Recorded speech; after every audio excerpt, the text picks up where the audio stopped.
धर्म प्रेमी सज्जनों तथा आर्य बंधुओं,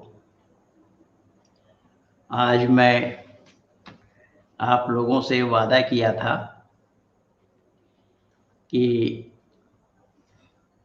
इस टीवीएड के लाइव प्रोग्राम में मैं आ रहा हूं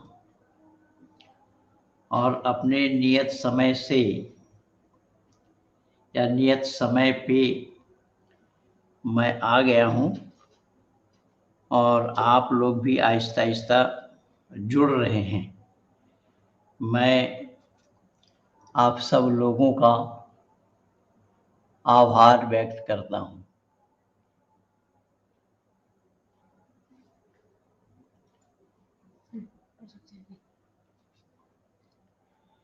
और मेरे पास तो पहले गडरिया अख्ता,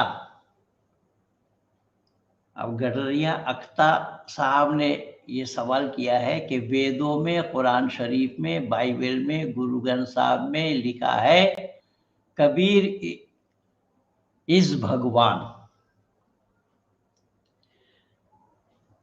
भाई ये तो ठहरे गडरिया, और गडरिया कहा जाता है चरवाहे को जो पशु हाँकते हैं। मैं इसे पूछना चाहता हूं, जब कबीर का जन्म नहीं हुआ था तो वेद में कहां से लिखा था? कबीर का जन्म हुआ, कहां हुआ, कहां हुआ, इसका भी अता पता नहीं है। सुन लो दुनिया वालों, कबीर का जन्म कहां हुआ इसका भी कोई अता पता दुनिया वालों के पास नहीं है। सिर्फ इतना है कि बनारस के लहर तारा स्टेशन में वो पड़े पाए। एक मुस्लिम जोल्हा परिवार की महिला उसे उठाकर ले गए और पाले पोसे। न मालूम गडरिया साहब को ये बात पता है कि नहीं है। जब कबीर इज ए भगवान, भगवान कहा जा सकता है, भगवान कृष्ण को भी कहा, राम को भी कहा, और मनु महाराज को भी कहा भगवान, और कईयों को भगवान कहा गया है। भगवान का मतलब ईश्वर नहीं है माननीय गडरिया जी। सुमन मंगेशकर, भगवान की माने ईश्वर नहीं है। सुमन मंगेशकर करके एक अंकल आए हैं, सुमन मंगेशकर करके एक अंकल आए हैं, ये रहे अंकल। सुमन मंगेशकर। हाँ सुमन जी, हाँ नमस्ते नमस्ते। ये हमारे जी नमस्ते आचार्य श्री जी, नमस्ते नमस्ते। माननीय सुमन जी झाझा से जुड़े हैं। मैं अभी अभी उनको लिंक दिया था और उन्होंने समय निकाला। तो मैं माननीय गडरिया साहब, जो इन्होंने ये लिखा है कि वेदों में, कुरान शरीफ में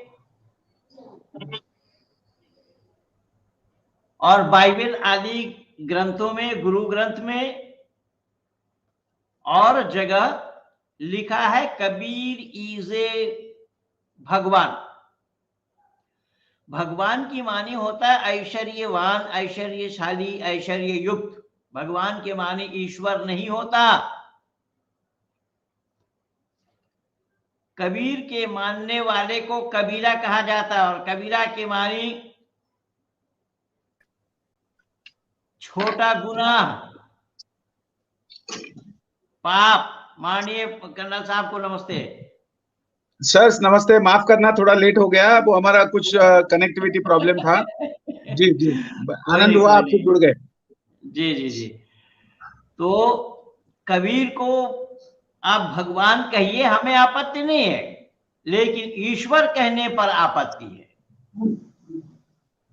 ईश्वर कौन है पहले जानना पड़ेगा। इसलिए मैं आज का विषय ये रखा हूं कि परमात्मा को लोग मानते हैं किंतु जानते नहीं है, हटा दो, किंतु जानते नहीं है। अब बिना जाने ही जिसके मन में जो आया वो उसे ही परमात्मा कह दिया, जो संभव नहीं है। जैसा उदाहरण के रूप में मेरे पास ये पुस्तक है और ये है सत्यार्थ प्रकाश।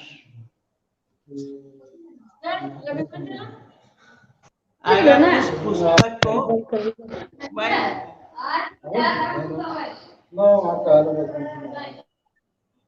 अरे सुमन जी म्यूट कर लीजिए माइक। इस सत्यार्थ प्रकाश को मैं बोलूं हेलीकॉप्टर, तो यहां उपस्थित जन क्या कहना चाहेंगे? तो इसको हेलीकॉप्टर कहना संभव है क्या? अगर मैं कहूं तो लोग कहेंगे कि अरे ये बोलते बोलते ये दिमाग इसका आउट हो गया है, ये पागल हो चुका है, दिमाग खराब हो गया है, इसलिए एक किताब को, एक पुस्तक को हेलीकॉप्टर बता रहा है। तो आपने बड़े आसानी से इस बात को नाप लिया, आपने बड़े आसानी से इस बात को पकड़ लिया कि किताब तो किताब ही है, किताब का हेलीकॉप्टर होना संभव नहीं है।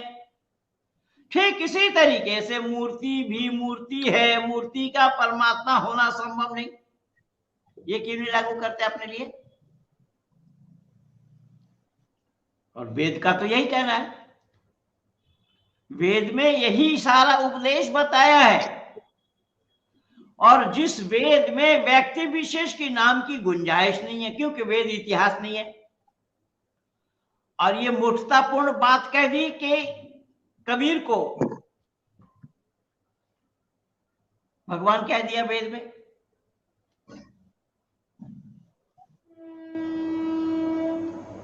को निरंतर होना चाहिए, निरंतर आगे बढ़ाने हेतु आपका बहुत बहुत धन्यवाद।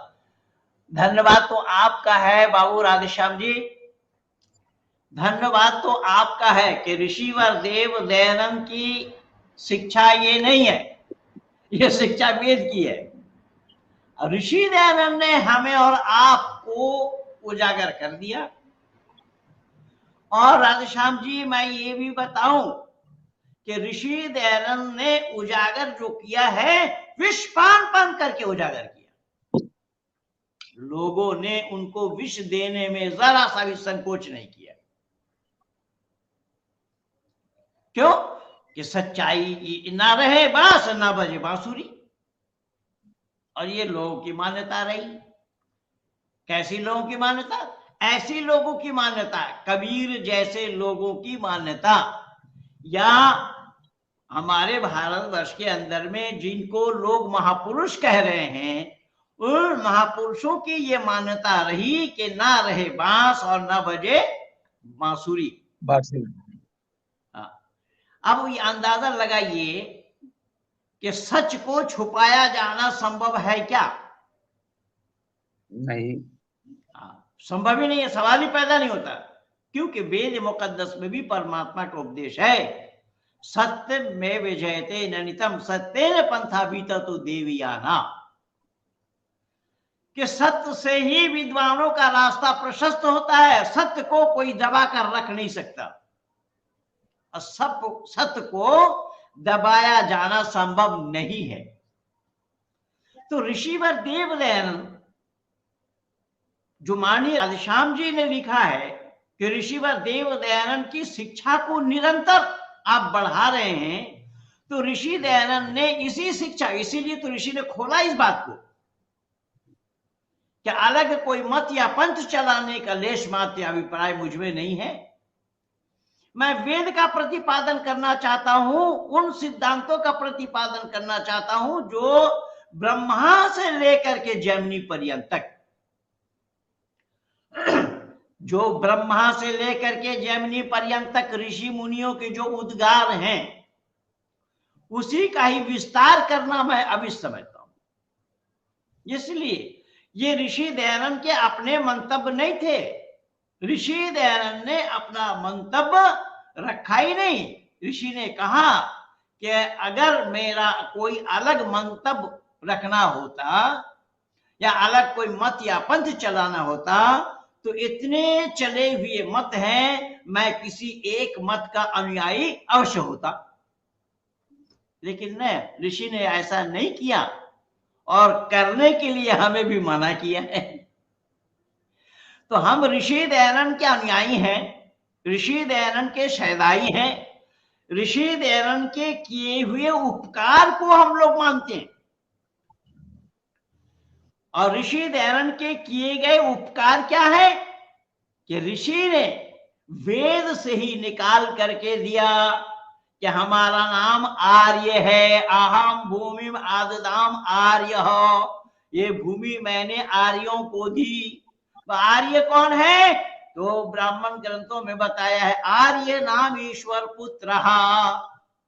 आर्य वो है जो ईश्वर के पुत्र हैं। तो ईश्वर के पुत्र और नहीं है जी? नहीं। क्यों? इसलिए कि पिता के गुणों को अगर पुत्र ने धारण नहीं किया तो पिता उनको त्याज्य पुत्र करते हैं। पिता अपने संपत्ति से वंचित कर देते हैं, अपने पास से तिरस्कृत करते हैं। इसीलिए आर्य शब्द परमात्मा का दिया हुआ है। तभी वेद में आया, अहम भूमि आददाम आर्य, ये भूमि मैंने आर्यों को दी। लेकिन आज के दिन भारतवर्ष में बहुत बड़ा दुर्भाग्य हो रहा है, या हुआ है, हो रहा है नहीं, हुआ है कि इन्हीं आर्यों को बदनाम करने के लिए शाहरुख खान जैसे, जिसका अब्बा का पता नहीं लग पाया, अभी शाहरुख खान के पिता का पता नहीं लग पाया, मैं दावा के साथ कह रहा हूं। तो शाहरुख खान ने एक हिंदू महिला से, हिंदू लड़की से शादी करी और बेटे का नाम आर्यन खान रखा है। भाई तुझे क्या अधिकार है आर्यन नाम रखने का? और आर्य जनों को चैक होना चाहिए इस पर। मैं निवेदन करूंगा कि आर्यों के साथ इन ड्रग माफियाओं का क्या ताल्लुक है भाई? ये गजड़ी नशेड़ी ड्रगिस्टों से आर्यों का क्या ताल्लुक है? ये सरासर गलत किया है, गलत हो रहा है। अगर इस पर हम संज्ञान नहीं लेते हैं तो आने वाला समय भी हमारा अच्छा नहीं आ रहा है। ये मैं दावा के साथ कह रहा हूं। आरिफ खान रखे, जब आरिफ खान रखे तो कोई आपत्ति नहीं करेगा। लेकिन तू आर्यन खान, आर्यन, पहली बात तो यह है आर्यन के साथ खान लगना संभव ही नहीं है, क्योंकि आर्य नाम वेद का है। मर्यादा पुरुषोत्तम राम को आर्य पुत्र कह के संबोधित किया गया। उसके बाद वाला सीरियल में गांधारी भी अपने पति को आर्य पुत्र कह के संबोधित कर रही थी। उसके बाद वाला सीरियल में, चाणक्य वाला सीरियल में, आर्य वीर आर्य योद्धा कहा गया। तो आदि सृष्टि से ही परमपिता परमात्मा ने परमात्मा के गुणों को धारण करने वालों का नाम आर्य बताया, जो गुण कर्म स्वभाव से श्रेष्ठ है। नास्तिकों पर हमारा क्या विचार होगा? नास्तिक तो कोई है ही नहीं है। ये तो विचार हमारा क्या होगा ये तो खुद नहीं जानते हैं, ये देखना चाहते हैं। इसलिए जो नास्तिक इसलिए है, वो कह रहे हैं कि बिना देखे नहीं मानेंगे। तो वो देखना किस चीज से चाहते हैं? किस चीज से देखना चाहेंगे? आंख से देखना चाहेंगे, और आंख का विषय नहीं है वो, तो नास्तिक काय का है? नास्तिक जैसे अमानुष कह रहा हूं मैं, मानव के दायरे में नहीं आएगा नास्तिक कहलाने वाला। मानव कहलाने के हकदार नहीं बनेंगे नास्तिक कहलाने वाले। इसलिए मैंने अमानुष कहा है। क्यों? ये दुनिया के बनाने वाले को जो डिनाई करे, जो ब्रह्मांड के रचनाकार को जो डिनाई करे और कहे कि हम देखना चाहते हैं, भाई किस चीज से देखेगा तू? जो हारिस सुल्तान से मेरी बात हुई 2 घंटा लगभग, हारिस सुल्तान कह रहा है कि हमारा दिमाग, अरे भाई दिमाग तो तेरा है, तू कौन है? नास्तिक बताए जरा, यह हाथ तो हमारा है, हम कौन है? उसको ही नहीं बता पाएगा, तो नास्तिक कहेगा। इसीलिए मैं निवेदन कर रहा हूं, कभी इस गॉड प्रूफ देखने के लिए वेदों का ज्ञान किसी को नहीं है दुनिया में संत रामपाल जी के सिवा। तो जेल में क्यों है बे? अबे गठरिया, तेरा बाप जेल में क्यों है? क्या करने के लिए गया जेल में? हवा पानी बदलने के लिए? भाई गडरियों को ही अगर वेद ज्ञान हो जाए तो दुनिया वाले और क्या करेंगे? ये कितना उल्लूपना की बात किया, देखिएगा कि एक रामपाल को छोड़कर कोई नहीं जानता है। तो रामपाल जेल में क्यों गया भाई? जेल में क्या वहां जेल खाना में कैदियों को धर्म सिखाने के लिए गया है, ईश्वर का पता बताने के लिए गया है, या सजा काटने के लिए गया है? अभी इन उल्लुओं को क्या दाद दिया जाए बताइए?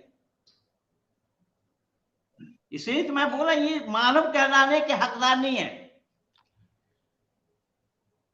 नीरज मिश्र जी, जी हाँ, आपने हमारे साथ आप पहले से जुड़े हुए हैं। हाँ आप आपका ये सहयोग परमात्मा की असीम अनुकंपा है, पहले से हमें मिलती रही है। और आपने लिखा है कि नमस्ते गुरुजी, और सभी को नमस्ते, सब हमारे साथी संगियों को सबको इन्होंने नमस्ते लिखा है कि मुस्लिम बनना आपका माध्यम से बच गए। देखिए मैं नहीं कह रहा हूं। Okay okay. इन पैनलिस्टों को, यानी इन पैनल में जुड़े हुए लोगों को, श्रोतागणों को ये सोचना चाहिए, समझना चाहिए, एक पंडित, एक ब्राह्मण वो लिख रहे हैं कि मुसलमान बनने से आपके लिए बच गए, और कबीर को ईश्वर बता रहा है। क्या तमाशा है। क्या वजह है? हिंदू मुस्लिम बनने से सावधान। देखिए ये हिंदुओं को मुसलमान बनने से सावधान कर रहे हैं माननीय पंडित जी, माननीय बाबू नीरज बिष्ट जी हिंदुओं को मुसलमान बनने से, ईसाई बनने से सावधान कर रहे हैं। और ये खुद अपने जीवन में ये इस्लाम को स्वीकार करने वाले थे, लेकिन मेरे विचारों को सुन सुन करके वो पलटे हैं, क्योंकि डॉक्टर जाकिर नाइक सड़क पर खड़ा होकर के ही हिंदू घराने के बेटा बेटी को मुसलमान बना रहा था, जिसको मैंने चेक दिया। तो मानिए नीरज जी उसी पंक्ति में खड़े थे, और इन्होंने मेरे विचारों को सुन सुन करके खुद बदले हैं सत्य सनातन वैदिक धर्म की ओर, और लोगों से भी ये अनुरोध कर रहे हैं कि आप लोग भी इस तरीके से सत्य सनातन वैदिक धर्म को बदनाम न करें, कोई मुसलमान या ईसाई न बने। अच्छा एक बात मैं आप लोगों को और बता दूं, ये माननीय बाबू नीरज जी ही नहीं कह रहे, स्वामी विवेकानंद ने क्या कहा उसको सुन लीजिए। स्वामी विवेकानंद ने हिंदुओं को कहा कि ऐ हमारे घराने के लोगों, हिंदू कहलाने वालों, अगर तुम्हारे घर से तुम्हारा एक भाई ईसाई या मुसलमान बन गया, या कोई बहन ईसाई या मुसलमान बन गया, तो ये मत समझना कि एक संख्या घटी है, एक संख्या तो घटी ही घटी, तुम्हारा एक शत्रु बन गया। मैं नहीं कह रहा हूं, स्वामी विवेकानंद जी बोल रहे हैं। और जो हिंदू घराने की बेटियां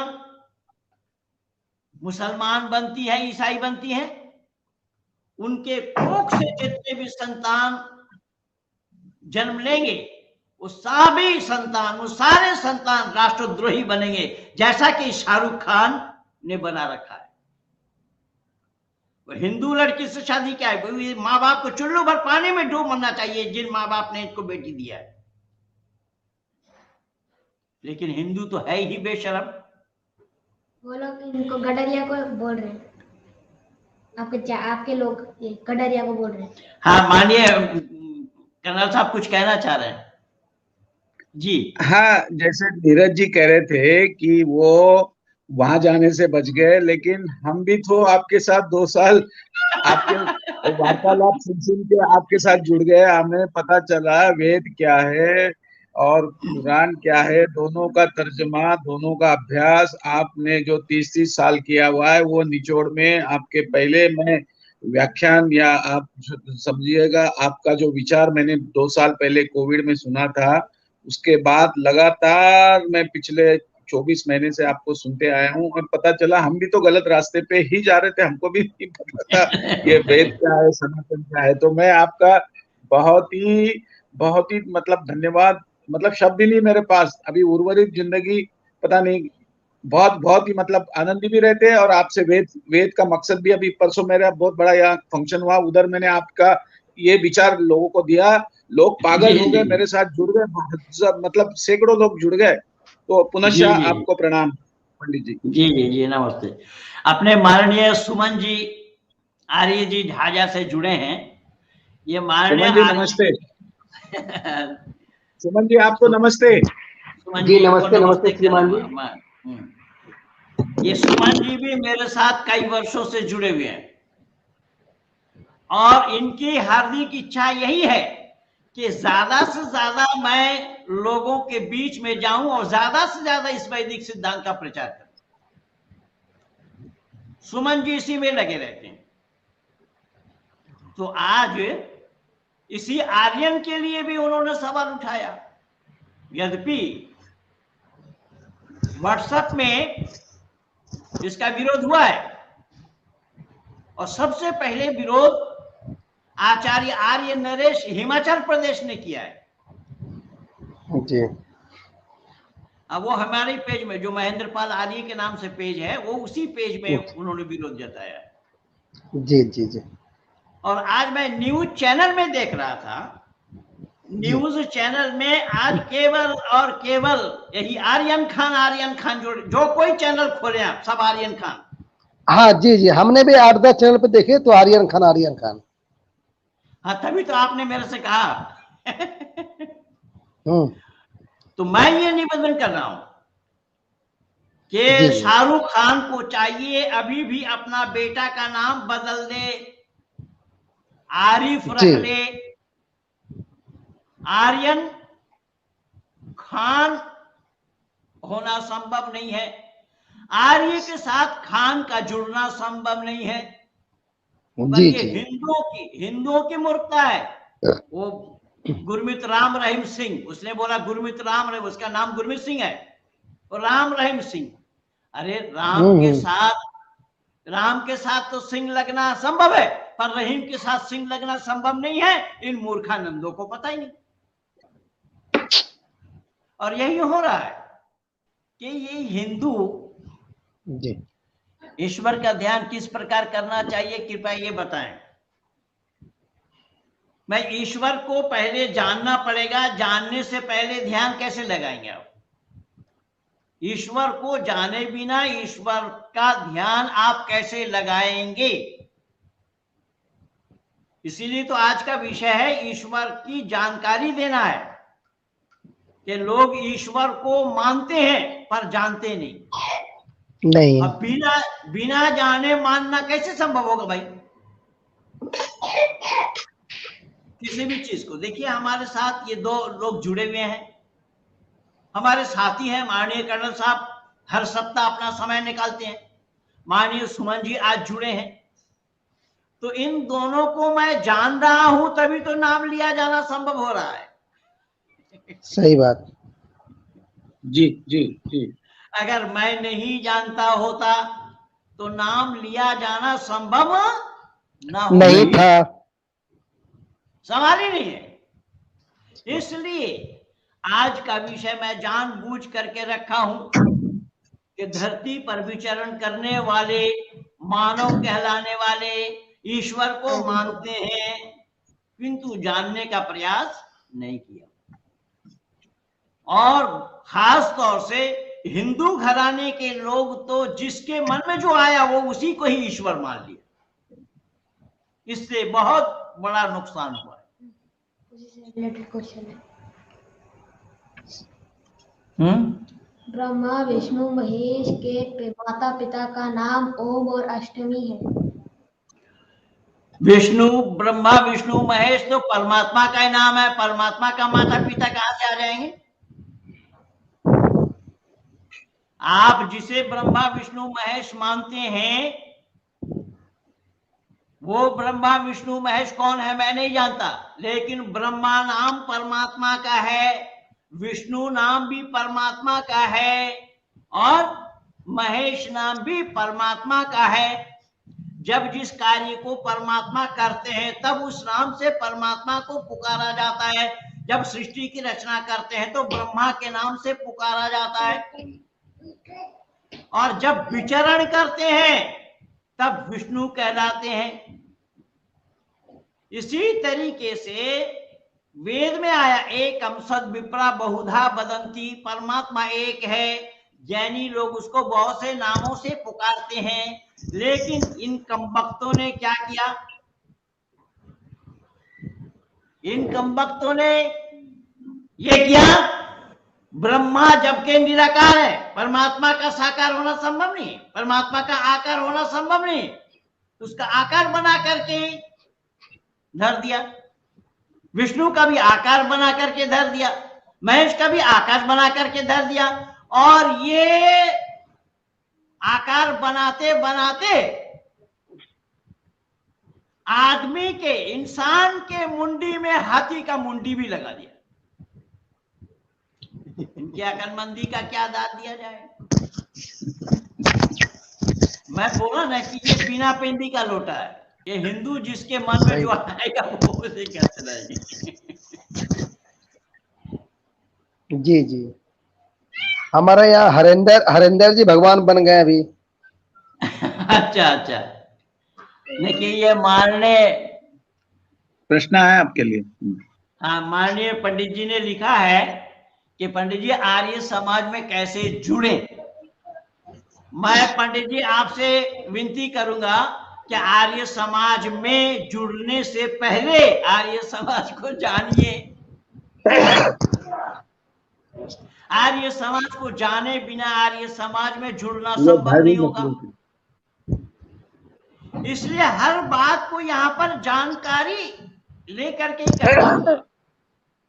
यही परमात्मा का आदेश है, यस तर्केन अनुसंधत्ते सधर्म वेद नेतारा, यस तर्केन अनुसंधत्ते सधर्म वेद नेतारा। वैदिक मान्यता यही है कि हर बात को तर्क के कसौटी पर कसिए। अगर जवाब दे तो मान लीजिए, जवाब ना दे तो मत मानिए। हमारे यहाँ पर अंधविश्वास की कोई गुंजाइश नहीं, हमारे यहाँ पर ब्लाइंडनेस की कोई गुंजाइश नहीं है। इसीलिए परमात्मा ने हमें मानव की उपाधि दी है। हम मानव बन करके आए हैं धरती पर, और मानव हमारा नाम पड़ा इसी दिमाग के कारण, मानव हमारा नाम पड़ा इस बुद्धि के कारण। अगर मानव अपना बुद्धि का प्रयोग ना करे तो स्वीकार करने की हिम्मत रखे मुस्लिम समाज। पंडित जी आपकी राह, आपको राह दिखा रहे हैं मानवता की, इसलिए आप उनकी बुराई करने के बजाय उनकी अनुसरण करिए। बहुत बहुत धन्यवाद माननीय हरजिंदर जी, आपको धन्यवाद, आपका शुक्रिया। वाकई में कहीं पर कटाक्ष बुराई करने का हमारा मकसद और उद्देश्य नहीं है। हम क्यों बुराई करने जाएंगे? कोई हमारा भैंस खोला है क्या? पहली बात तो भैंस हमारे पास है भी नहीं है, खोलने का सवाल नहीं। तो हमने गाय रखी है तरश्री। नहीं, हाँ, आगे हमने बढ़िए। गाय रखी। पंडित जी आप तो धर्म मानव मात्र, पंडित जी आप तो मानव मात्र की बात करें, किसी की बुराई तो करते ही नहीं हो, आप सबकी तो भलाई की बात करते हो। माननीय हरजिंदर जी ने भी तो यही लिखा है, इन्होंने भी यही लिखा है कि किसी की बुराई ये नहीं कर रहे हैं, आप समझो सोचो। इसलिए मैं निवेदन कर रहा हूं कि वैदिक मान्यता, वैदिक परंपरा में हमें जानने की बात है। ईश्वर को जाने बिना किसी को ईश्वर कह देना ये खतरा से खाली नहीं है। जैसा रात में आप चल रहे हैं, अंधेरी रात है, सामने एक रस्सी सांप रखा हुआ है, आपने उसको रस्सी मान करके अगर पकड़ेंगे आप तो धोखा खाएंगे कि नहीं खाएंगे? जी जी, हैं? धोखा खाएंगे। यानी एक सांप अंधेरे रास्ते में है, आपने उसको रस्सी मान लिया और उसको पकड़ेंगे आप तो वो सांप काटेगा या चूमेगा आपको? पढ़े लिखे लोग क्या बताएंगे? ऐसा ही आप लोगों ने सब जगह कर रखा है। आप लोगों ने तुलसी के लिए लिखा कि तुलसी भी जब उनकी पत्नी गई थी मायके, वो भी भाग रहे थे, वहां नदी पार करना था, मुर्दा को उस लकड़ी समझ करके उसको पकड़े हुए पार किया। अब बताइए, मुर्दा में और लकड़ी में अंतर नहीं दिखाया उन्होंने, और इतने बड़े कवि बताए जा रहे हैं उनको। फिर ससुराल पहुंचे तो बताया जाता है कि दीवार, उनकी ससुराल वाले दीवार जो है जेल खाना से भी ऊंचा, एक सांप अजगर इस तरफ से उस तरफ लटका हुआ था। अनिल मूर्खानंदों को पता नहीं लग पाया कि उसको रस्सी समझ करके फांद गए। भाई सांप में और रस्सी में अंतर नहीं मालूम पड़ा? यह बुद्धि का विकास है तुम्हारा। और फिर पत्नी के कमरे में गया, सास के कमरे में जाते तो क्या क्या दुर्दशा होती। तो ये सब किंवदंती ये हिंदुओं के बनाए हुए हैं। हिंदू अकल के दुश्मन है। सोमेश जी क्या लिख रहे हैं? मिश्रा जी, पंडित जी आपको सुनने के बाद ही इस्लाम की गंदी विचारधारा का पता पड़ा, नहीं तो हमें भ्रम में ही रखे हुए थे। अब देखिए, मैं नहीं कह रहा हूं, ये पंडित परिवार से ताल्लुक रखने वाले माननीय मिश्रा जी जो ये कह रहे हैं, सच्चाई को देखकर, जानकर, समझ करके, परख करके बोल रहे हैं। क्यों? कि ऐसी नाव डगमगा रही थी। जब उन्होंने सच्चाई को जाना तो फौरन एक सख्त मल्लाह बन करके अपने नाव को संभाला। ये मैं दावा के साथ कह रहा हूं, एक सख्त मल्लाह बन करके अपने नाव को संभाला और अपने पूर्वजों की, अपने माता पिताओं की, अपने घर परिवार की, जो मिश्रा परिवार से ताल्लुक रखते हैं, उनकी मर्यादा को उजागर किया। ये सच्चाई, क्योंकि जादू वही है जो सर पर चढ़कर बोलता है। ये प्रमाण के साथ मैं बोल रहा हूं। सनत महतो जी के नमस्ते गुरुजी, आज मैं धन हो गया आपके पास उपनयन लेके। आज देखिए क्या तमाशा है। बहुत बहुत धन्यवाद बेटा। आज आर्य समाज बड़ा बाजार में मेरा कार्यक्रम था और ये बच्चा इंजीनियर है। ये बहुत दिनों से उपनयन लेने के लिए मुझे बतला रहे थे और आज बड़ा बाजार आर्य समाज में इनका मैंने उपनयन कराया। और ये बच्चे ने लिखा है कि पंडित जी आज मैं धन्य हो गया आपसे उपनयन कराकर। आप लोगों को एक बात और बता दूं कि बांग्लादेश से, ढाका यूनिवर्सिटी का एक विद्यार्थी, वो बांग्लादेश से कलकत्ता आया था, जबकि मैं उन दिनों में दिल्ली में ही था।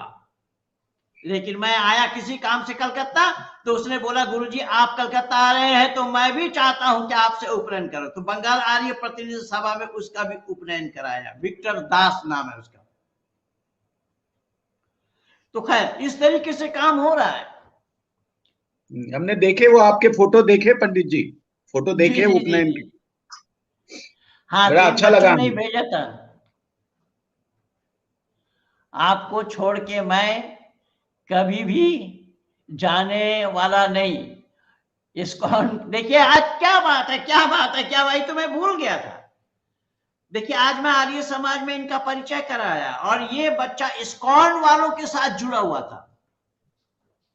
जो इस्कॉन वाला है ना संप्रदाय, अब माननीय पाटिल साहब कई बार भेजते हैं मुझे कि पंडित जी देखिए किस तरीके से डांस कर रहे हैं।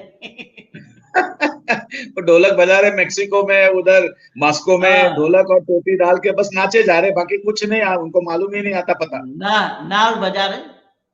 तो ये बच्चा, ये सनत महतो जी, ये उन लोगों के साथ थे।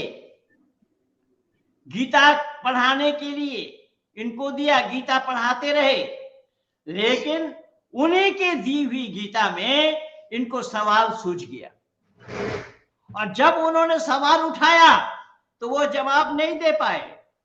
इत्तेफाक से फेसबुक के माध्यम से हमारे जो और बच्चे काम कर रहे हैं उनके साथ जुड़े, वैदिक मान्यता को इन्होंने जाना, वैदिक सिद्धांत को इन्होंने जाना, जान करके फिर संपर्क किया मेरे से और मुझसे उपनयन लेने के लिए ये अपना मन बनाए हुए थे।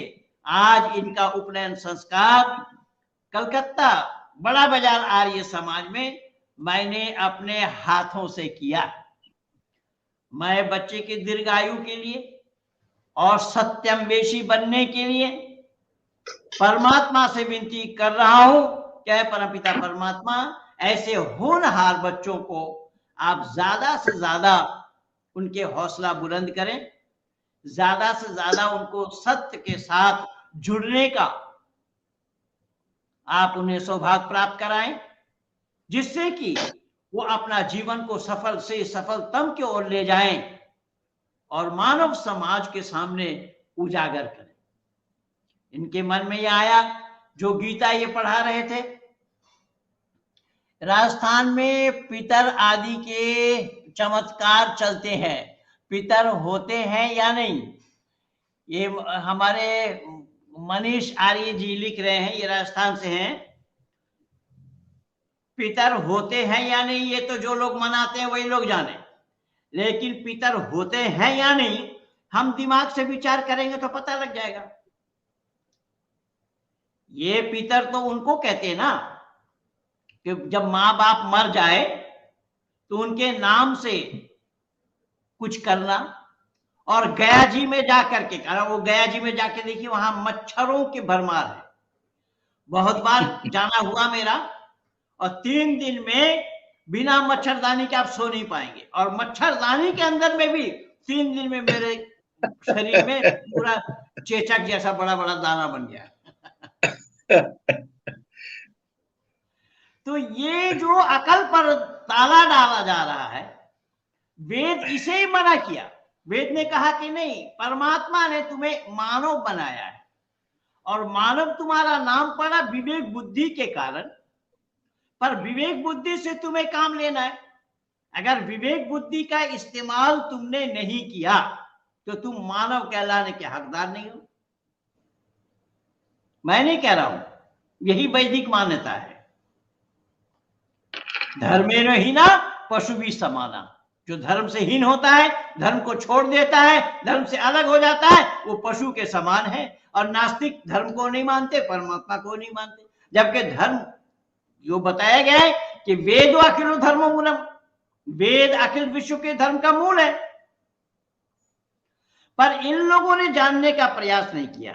तो मैं ये निवेदन किया कि आज ये भरमार जो हो रहा है, ये गजेड़ी नशेड़ी भंगेड़ी और ये जितने भी हैं ड्रगिस्ट, 1 दिन का रिमाइंडर मिला है, 2 दिन का रिमाइंडर मांग रहे थे, लेकिन एक दिन का रिमाइंडर मिला है, धारा 27 के आधार पर उस पर केस किया गया है। लेकिन मैं शाहरुख खान से पूछना चाहता हूं कि तुमने अपने बेटे का नाम आर्यन क्यों और कैसे रखा? क्या किसी मुसलमान का नाम आर्यन होना संभव है? अगर तुमने खान जोड़ा है तो तुम मुसलमान हो, क्योंकि खान टाइटल किसी गैर मुस्लिम का होता नहीं, और इस्लाम में आर्यन नाम रखना कुफ्र है। तुम तो इस्लाम को भी ले डूबे हो भाई, तुम्हें इस्लाम के बारे में भी जानकारी नहीं है।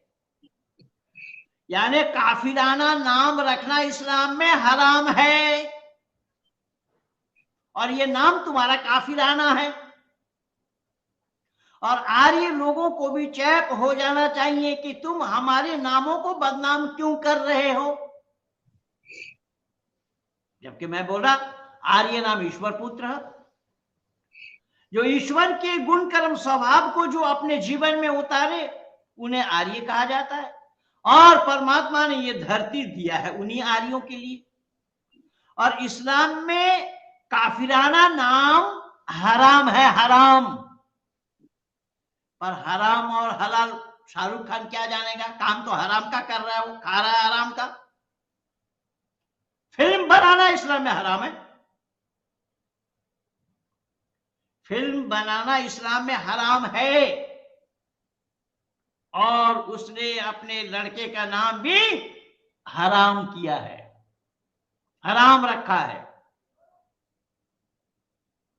ना तो इस्लाम में इसकी मान्यता है और न वैदिक सिद्धांत में इसकी मान्यता है। क्योंकि वैदिक सिद्धांत में मान्यता इसलिए नहीं होना है कि खान जोड़ रखा है। अगर खान न जोड़ा होता तो वैदिक सिद्धांत में उसको मान लिया जाना उचित था, संभव था। दोनों में से एक करो, या तो आर्यन हटाओ या खान हटाओ। कदापि उचित नहीं है, और इस्लाम में सख्त मना है। और इस्लाम के तुम नुमाइंदा हो। ये आमिर खान हो, ये सब आमिर है कि गरीब है वो तो वही जाने। वो हज करके आया, पी के बनाया, पी के। जो पी लेता है उसकी दशा क्या होती है वो तो आप लोगों ने भी देखा है।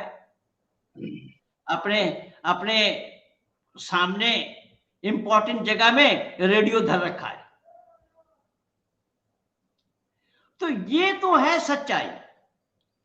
जो इन लोगों के लिए बात ऐसी हो रही है कि ना खुदा ही मिला न विसाले सनम, न इधर के रहे न उधर के। खुदा को भी पाया जाना संभव नहीं है।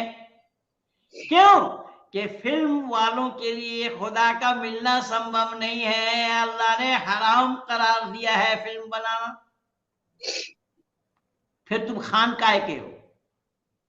काय के बखान कर रहे हो? किस बात का खान हो भाई तुम? खान किस बात के लिए हो? पिछले दिनों में भारत में रहना, उस आमिर खान ने बोला मेरी पत्नी मना कर रही है। उसी दिन ही मैं मना करके दिया। उस पत्नी को पूछ, तू तो जाएगा जन्नत में, तू हज करके आया है, तू अपने पत्नी को भी ले जा पाएगा क्या? तेरी पत्नी जाएगी जन्नत में? तो ये सब बेतुकी बातें, वैदिक सिद्धांत, मानवता विरुद्ध बातें, विज्ञान विरुद्ध बातें, शिष्य नियम विरुद्ध बातें इन लोगों के द्वारा किया बताया गया है, जिससे आज मानव त्राही त्राही त्राही मचे हुए मानव समाज में आज। हाँ माननीय कर्नल साहब कुछ कहना चाहते हैं? हाँ, मैं ये कह रहा हूँ, ये आमिर खान जो हवाई जहाज में बैठ के हज के लिए गया, तो हवाई जहाज में बैठना भी तो काफिराना होगा पंडित जी, कैसे? मतलब भाई हवाई जहाज में बैठने से पहले कुफ्र वाला काम किया, फोटो खिंचवाया, पासपोर्ट में फोटो लग रहा है और फोटो खिंचवाना भी हराम है। इस्लाम में फोटो खिंचवाना भी हराम है। तो पहले तो पासपोर्ट में उसको फोटो लगाना पड़ा। और ये जितने भी हज करने के लिए जाते हैं, मौलाना फौलाना जितने भी, ये आना हो या लाना हो, ये सब हराम काम कर रहे हैं। फोटो खिंचवाना कतई हराम है इस्लाम में। अब पासपोर्ट में फोटो लगाए बिना पासपोर्ट बनना संभव नहीं है। तो ये गलत काम करके भी सही होने का दावा कर रहे हैं। आज देख रहे हैं ना आप, सुदर्शन न्यूज चैनल में रोजाना चल रहा है। कल मुझे आना था 8 बजे, लेकिन मेरा कल इंटरनेट साथ नहीं दिया, इसलिए मैं कल आ नहीं पाया। सुदर्शन न्यूज चैनल में माननीय सुरेश जी पाटिल साहब एक सीरियल चलाए हुए हैं, जिसमें कई विद्वानों का प्रवचन हो रहा है। आप लोगों ने देखा कि एक IAS ऑफिसर इफ्तिखार सरकारी भवन में वो मुसलमान बना रहा है गैर मुस्लिमों को, हिंदुओं को। और संपूर्ण इस्लाम को मैंने चुनौती दिया कि एक महेंद्र पाल आर्य को कोई मुसलमान बना करके दिखाए। एक को बनाया जाना संभव नहीं है, लेकिन उधम मचाए हुए हैं। 11 साल से बना रहा है, 11 सालों से पिछले। तो पर ये तो धन्यवाद दीजिए परमात्मा को कि उत्तर प्रदेश में योगी सरकार आ गई। अब माननीय योगी जी के नजर में ये बात आई, तब उन्होंने संज्ञान में लिया। 11 साल से कर रहे, पर मोदी जी 11 साल से तो नहीं है। इससे पहले तो मुल्ला यम थे, मुल्ला और यम, जबकि मुल्ला के साथ यम का कोई मेल भी नहीं है।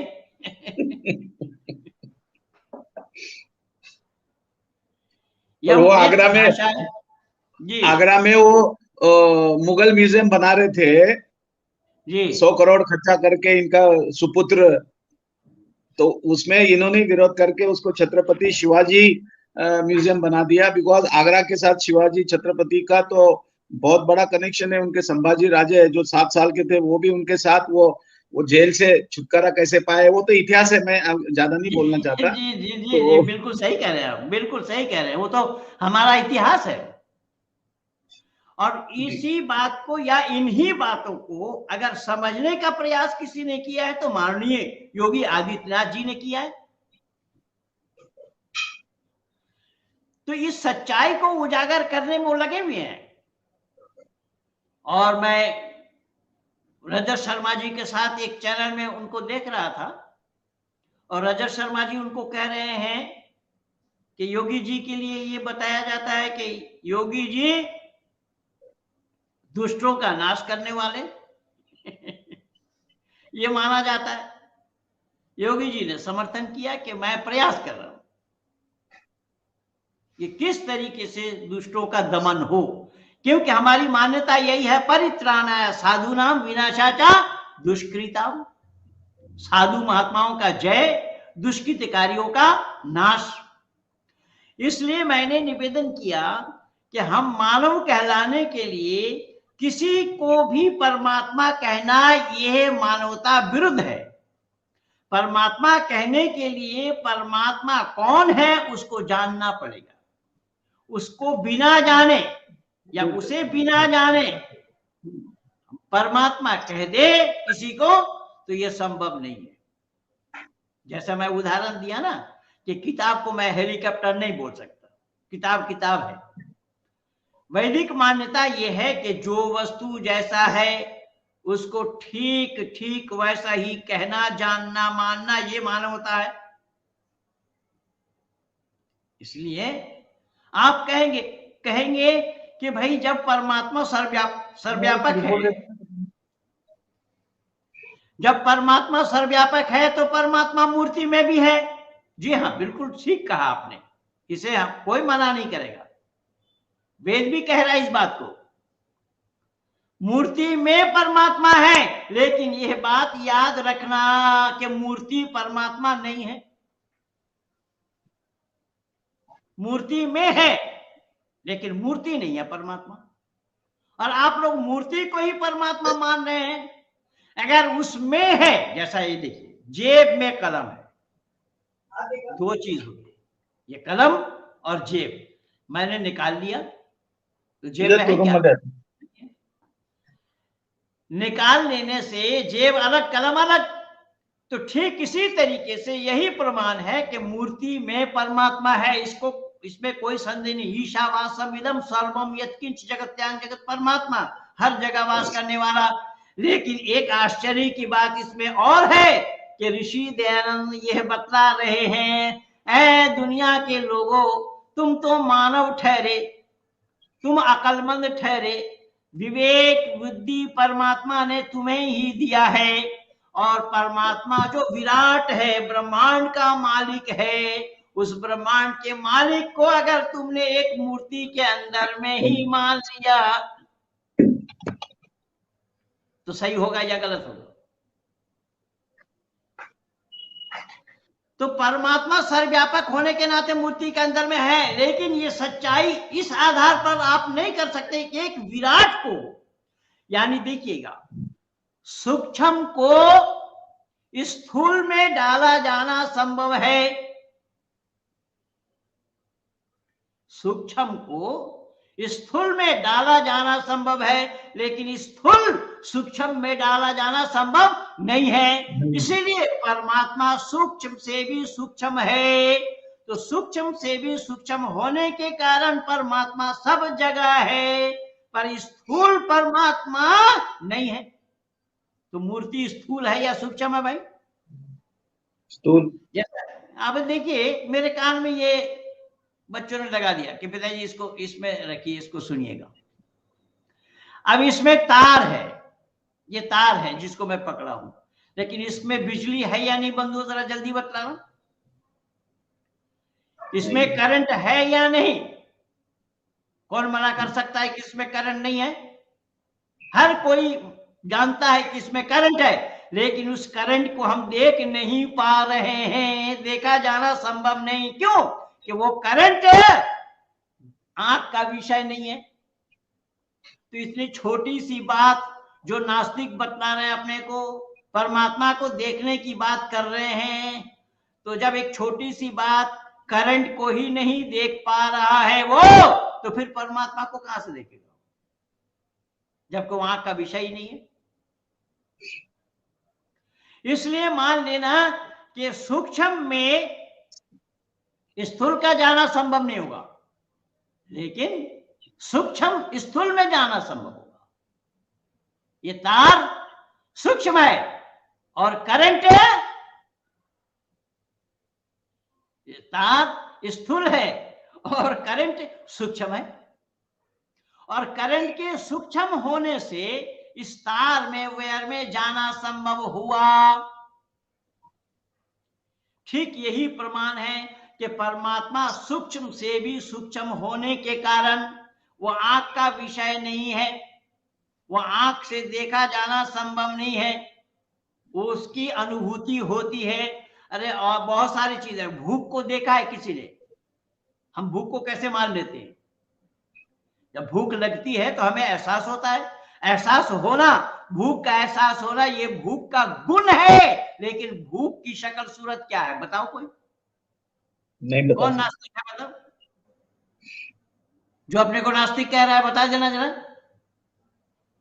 इसलिए मैं निवेदन कर रहा हूं, ये मानवता की परे की बात है। इन लोगों ने मानवता पर कुठाराघात किया। ये मानव कहलाने के हकदार नहीं है। शक्ल सूरत से कोई मानव नहीं हो जाता।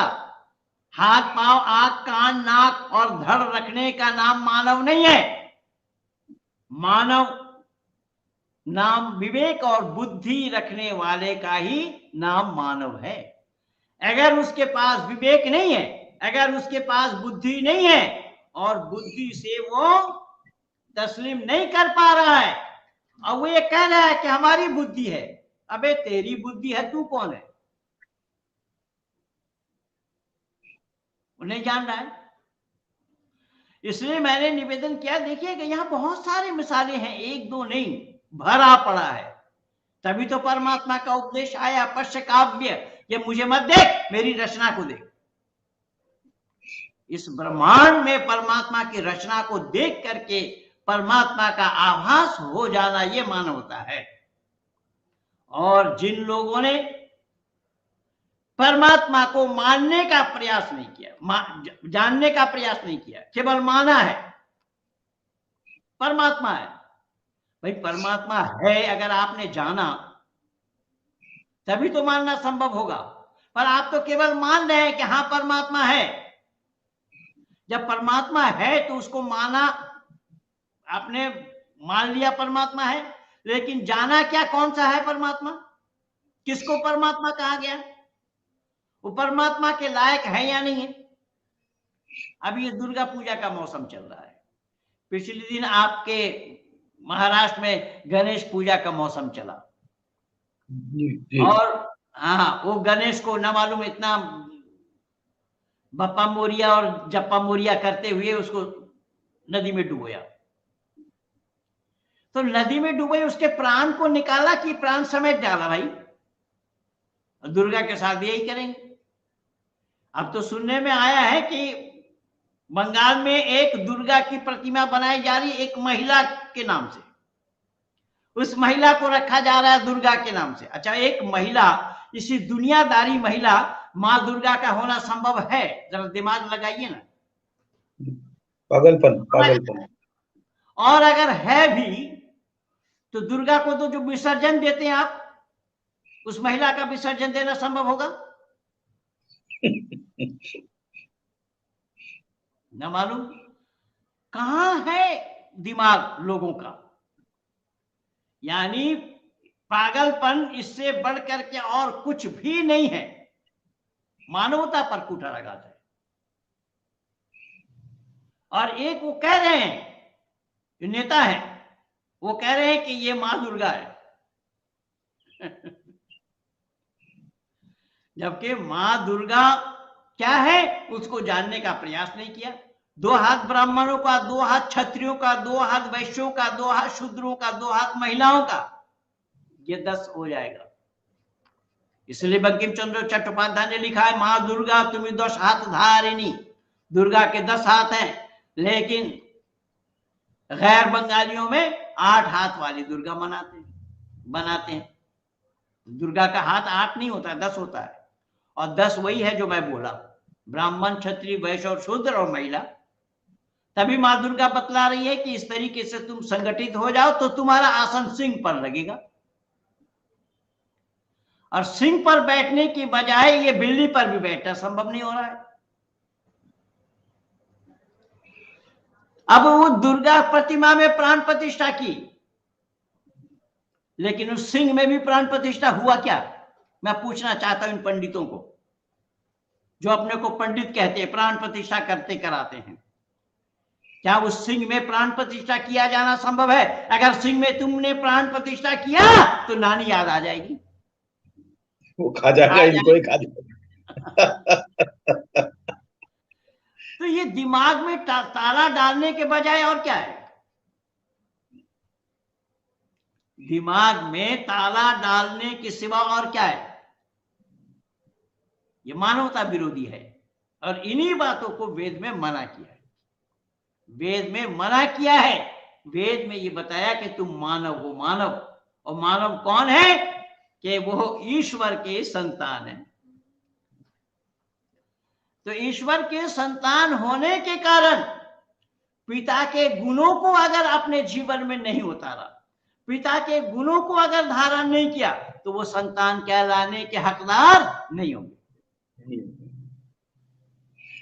मैं दावा के साथ कह रहा हूं। और माननीय कर्नल साहब जीते जागता प्रमाण मेरे पास बैठे हैं। बहुत जिम्मेदारी वाला पद इन्होंने भारत सरकार को अपना जीवन दिया, पूरी जवानी भारत सरकार को दिया इन्होंने। भारत सरकार को नहीं, देश के लिए दिया है। और उन्होंने वो प्रताप, उसी प्रताप से अपने बेटे को भी तैयार किया, वो भी कर्नल है।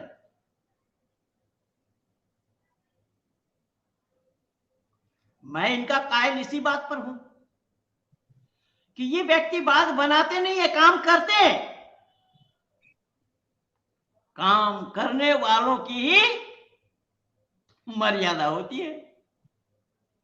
आज जो इतने लोग मेरे साथ जुड़े हैं, इतने लोग क्या क्या लिख लिख करके दे रहे हैं, बतला रहे हैं, तो ये काम ही तो है मेरा। मैंने ये काम किया है, इसीलिए लोग मुझे याद कर रहे हैं। इसीलिए लोग मुझे में से जुड़ रहे हैं, इसीलिए लोग मुझे कुछ कुछ लिख करके बधाई दे रहे हैं। और जो निखट्टू है, जो काम नहीं करता है, उसको कौन याद करेगा? इसीलिए बाबा तुलसी को भी लिखना पड़ा जी, कर्म प्रधान विश्व रचि राखा। हाँ बताइए कर्नल साहब। हाँ नहीं, मैं आपका जरा नवाजी हूँ। आप तो इतने महान विचार आप सभी को देते हैं। मैं ये प्रेक्षकों को बताना चाहूँ कि 71 के लड़ाई में मैं यंग कैप्टन था और मेरे को बहुत बुरी तरह से, मतलब मैं घायल हुआ था। मैं तो ये मेरा जिसको कहते हैं ना बोनस लाइफ में मैं चल रहा हूँ। मतलब उस दिन मैं जो हॉस्पिटल में था तो मेरे कमांडिंग ऑफिसर थे, उन्होंने जब मैं वापस मतलब शुद्धि में आया तो उन्होंने कहा कि Suresh, you are very lucky, you have survived, this is a bonus life, do good to the humanity. और वो ह्यूमैनिटी के लिए पिछले इतने सालों से काम कर रहे हैं और वो उजागर हो रहा है। और आप जो ह्यूमैनिटी वाली बात कर रहे हैं, तो हमने इस देश के लिए खून दिया हुआ है। मतलब आधा लीटर तो खून मेरा इस जमीन पे गिरा हुआ है और वो आप हमेशा उजागर करते हो। तो मैं युवकों को जी ये जी, बताना बिल्कुल चाहूँ कि आपसे जितना सीखे उतना बहुत अच्छी बात है। जी जी। ये तो परमात्मा की ऐसी अनुकंपा है कि हम लोग सत्यमवेशी होने के कारण सत्य के साथ जुड़े, सत्य का धारण और असत का परित्याग, ये है मानवता। इसीलिए ऋषि दयानंद ने भी अपने आर्य समाज के चौथा नियम में लिखते हैं कि सत्य को धारण करने में और असत को छोड़ने में सर्वदा उद्यत रहना चाहिए। किसको? कि मनुष्य मात्र को। वहां किसी का नाम नहीं आया। मनुष्य मात्र को सर्वदा उद्यत रहना चाहिए। किस काम के लिए? सत्य को धारण करने के लिए और असत को छोड़ने के लिए। लेकिन आज दुर्भाग्य तो ये है कि लोग सत्य को, असत को ही सत्य माने हैं और सत्य को तिलांजलि दे रखा है। जैसा कई उदाहरण मैंने दी, कई प्रमाण मैंने दिया, और चलते चलते एक प्रमाण देकर वाणी को विराम की ओर ले जाऊंगा कि बाइबल के मानने वालों ने और कुरान के मानने वालों ने ये बताया है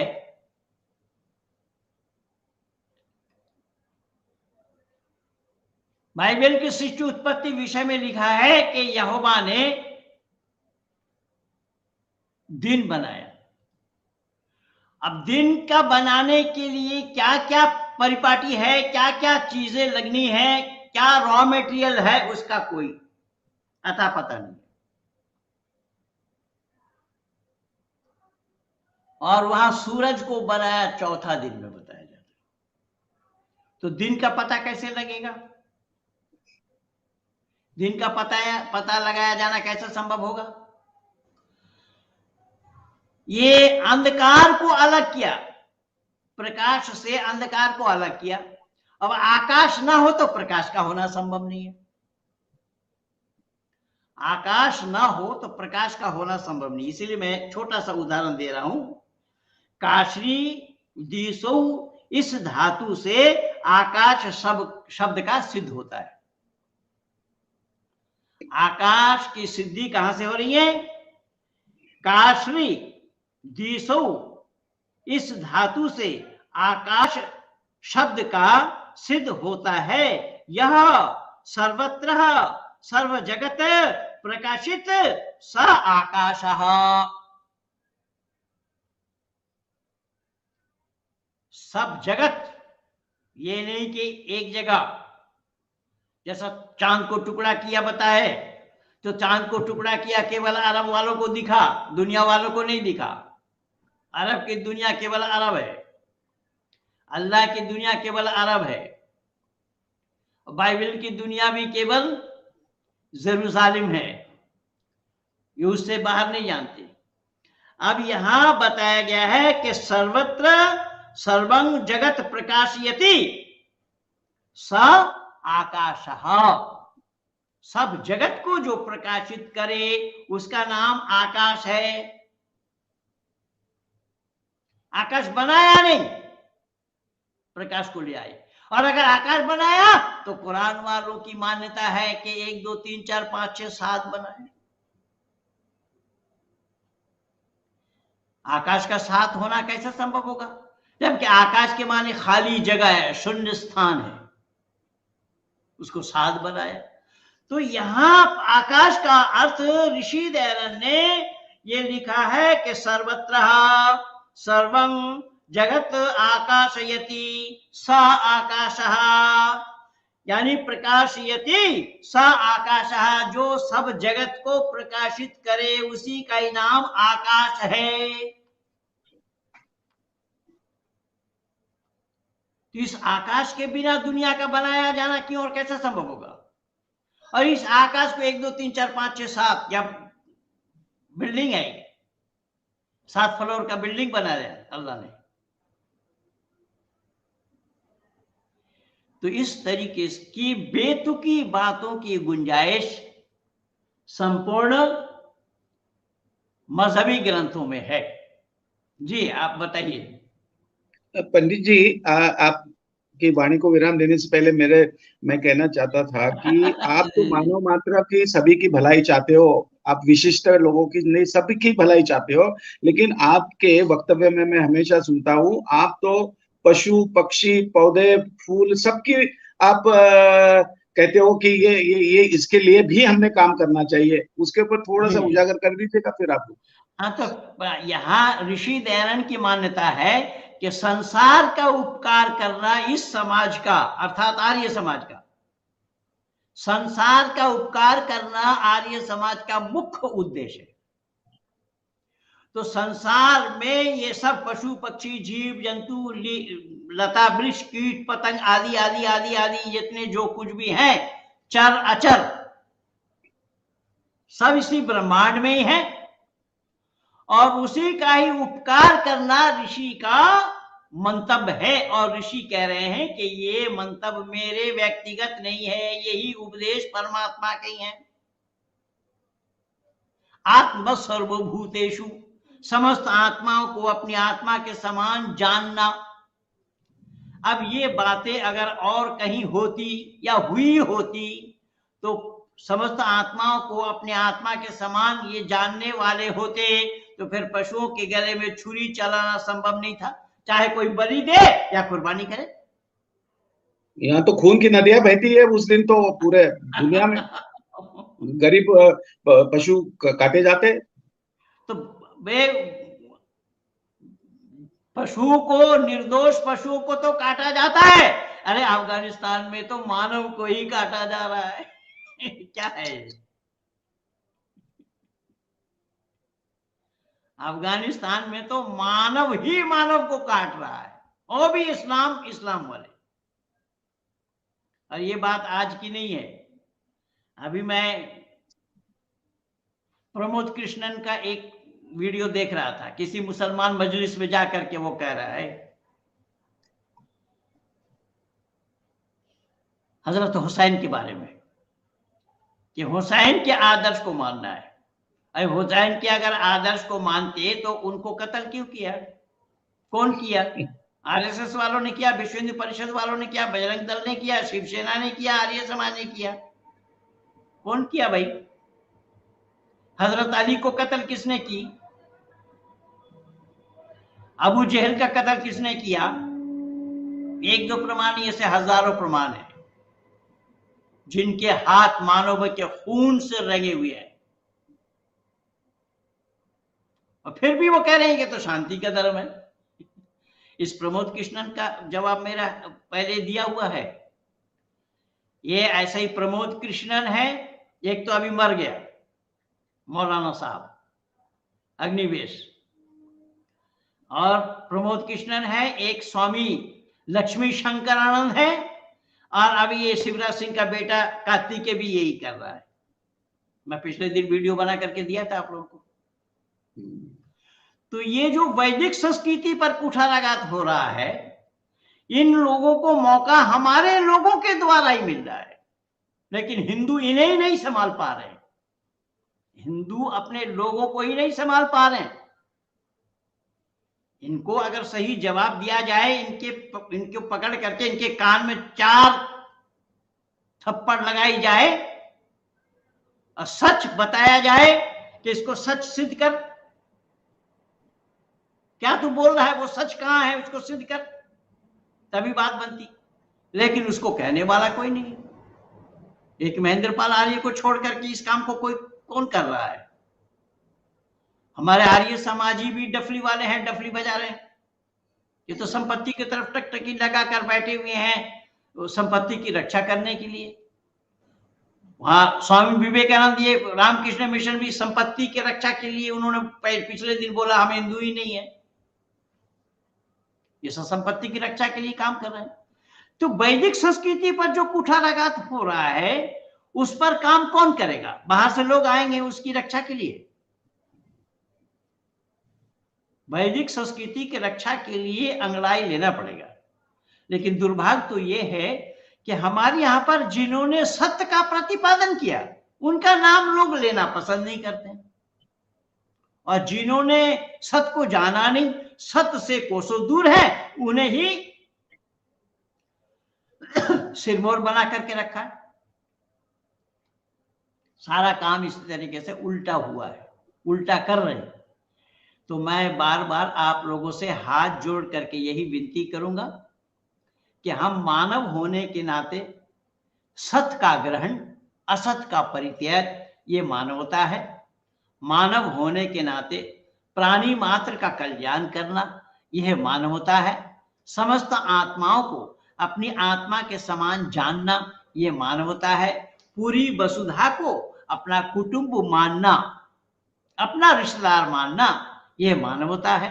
लेकिन आज इन्हीं मानवता पर ही कुठाराघात हो रहा है। इसीलिए मैं किसी का विरोधी नहीं हूं, मैं असत और अधर्म का विरोधी अवश्य हूं। मैं असत और अधर्म का विरोधी जरूर हूं। इसीलिए जो मेरा उद्देश्य है, मानव मात्र को सत्य के साथ जोड़ना, मानव मात्र को सत्य के साथ जोड़ देना। क्योंकि मानवता वही है जो मानव को मानव के साथ जोड़े, और मानव को मानव के साथ जुदा करे, वो मानवता ही नहीं है। इसलिए इसी तरीके से आप देखेंगे संपूर्ण विश्व के आंगन में इन्हीं मानवता पर ही कुठाराघात लोग कर रहे हैं। तो जिस कारण मैं बीच बीच में आप लोगों को आगाह करता रहा हूं, और जब तक शरीर में जान है तब तक मैं आप लोगों को यही बताता रहूंगा। लोगों ने अभी और एक बताना चाहूं कि वो तैमूर के अब्बा कह रहे कि मेरे को पद्मश्री क्यों दिया, वो वहां से अदनान सामी पाकिस्तान से उसको ही पद्मश्री दिए जा रहे, और आपके जैसे विद्वान बस समाज का कितना भला कर रहे हैं। मेरी तो बड़ी इच्छा है, अपनी कोशिश कर रहे हैं, समझ में नहीं आता। हमारे भारत ने क्या किया? भारत ने देखिए इन सब नचनियों को अवार्ड दिया है जो ड्रगिस्ट है, और उन ड्रगिस्टों के समर्थन में बिग बी की पत्नी, जिनका नाम संपूर्ण विश्व में है, अमिताभ बच्चन, उनकी पत्नी ने क्या कही? जया बच्चन ने लोकसभा में खड़ा होकर के बोल रही है। वो एक बीजेपी के एमपी हैं, उन्हीं पर कटाक्ष करके, उन्हीं पर कटाक्ष करते हुए रविशंकर जी पर कटाक्ष करते हुए बोली जिस थाली में खाते उस थाली को छेद करते हैं। अब ये थाली छेद हो रही है, थाली छेद कर रहे हैं, ये तुम्हारा पतीला पूरा छेद है।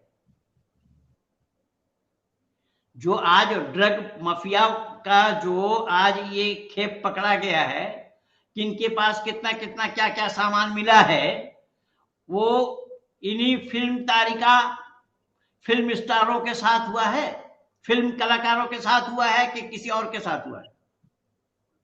फिर थाली में छेद करने का क्या मतलब है भाई? और थाली में छेद क्या करेंगे? तुम्हारा पतीला ही तो पूरा छेद है। अपने गिरेबान को झांको ना पहले।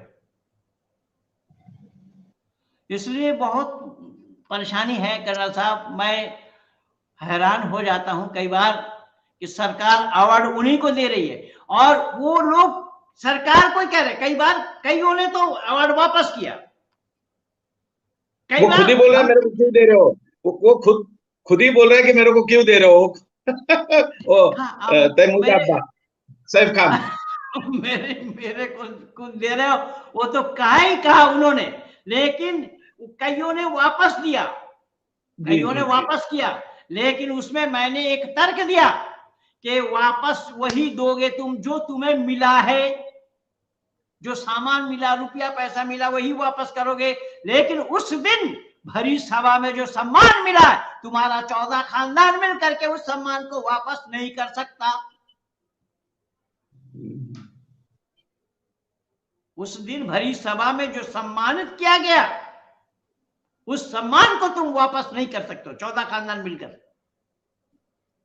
तो ये सब बकवास किए जा रहे हैं, सत्य से कोसों दूर है, सत्य को जानता नहीं। अगर ये सत्य को जानते होते तो ड्रगिस्ट बनते, ये गंजेड़ी भंगेड़ी नशेड़ी बनते ही। वो पिछले दिन जो केस हुआ था, वो सीबीआई करेंगे, वो पता नहीं वो कहां सीबीआई कर रहे हैं, इसका पता नहीं लग पाया। और उसमें बड़ी बड़ी मछलियां फंसी पड़ी है, उसका अभी तक समाधान नहीं हुआ, फिर ये सामने आ गया है। तो खैर बंधुओं, मैंने निवेदन किया आप लोगों से कि आप लोग भी सब मिल करके शाहरुख खान को कहिए कि भाई तुमने अपने बेटा का नाम या तो खान हटाओ या आर्यन हटाओ, दोनों में से एक करो, क्योंकि आर्यन के साथ खान का लगना हराम है और खान के साथ आर्यन लगना भी हराम है इस्लाम के नजर में। फिर तुम्हारी मान्यता क्या है? किसे मानते हो तुम? किसमें हो तुम? और वो तो कुछ नहीं, वो खुद खिचड़ी है, ना इधर का है ना उधर का। तो ये सब हो रहा है, इसीलिए मैं आप लोगों का ज्यादा समय न लेता हुआ वाणी को यहीं पर विराम देना चाहूंगा कि आप लोगों ने इतना समय मुझे दिया, आप लोग इतना लगाव मेरे से रखते हैं, इतना स्नेह मेरे से करते हैं, मेरे विचारों को सुनने के लिए आप लोग लालायित रहते हैं। और मैं भी हर सप्ताह में अपने विचार देने के लिए किसी भी तरीके से आप लोगों के बीच में उपस्थित हो जाता हूं। और ये जो प्यार, आप लोगों का स्नेह मेरे साथ जो बना हुआ है, मैं चाहूंगा कि मेरे मरते दम तक ये बनी रहे। इन्हीं शब्दों के साथ अपनी वाणी को फिर विराम दे रहा हूं। कहिए भारत माता की